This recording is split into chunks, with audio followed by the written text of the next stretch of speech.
जय गुरु माणिक. तर माझ्या चॅनलमध्ये तुमचं स्वागत आहे आणि ही आपल्या मंदिरातली आजची पूजा आहे. तर ही महाशिवरात्रीची माझ्या मुलीची रांगोळी आहे. तर आज त्याचं विसर्जन करते आहे मी. तर तिचे अण्णा हळद कुंकू वाहून एक नारळ फोडून विसर्जन करतायत आणि प्रार्थना करतायत की अशीच सेवा तिला निरंतर घडत राहो. तर आज काय कारण होतं ते पण पुढे सांगते मी.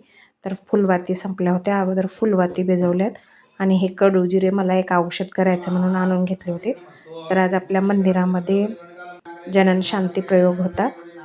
असे शांती प्रयोग आपल्या मंदिरात होतात.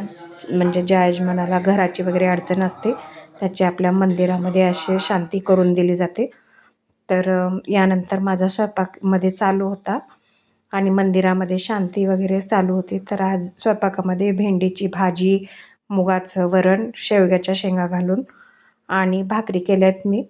तर सध्या माझं BP वगैरे वाढून आहे आणि शुगरसुद्धा वाढलेलं आहे. त्यामुळं भात कमी केलेला आहे. भात आज केलेलाच नाही. यानंतर मग स्वयंपाक झाल्यावर ह्या मंदिरातला सगळा पसारा आम्ही आवरलो.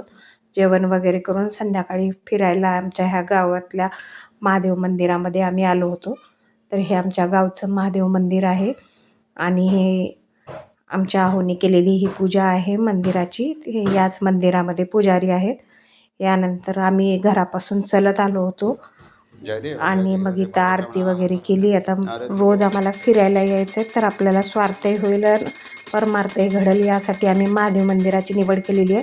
तर इथं बऱ्याच प्रदक्षिणाही घातल्यानंतर 15-20 मिनिट आणि नंतर घरी आलो. असा होता आजचा व्हिडिओ. आवडला असेल तर लाईक करा.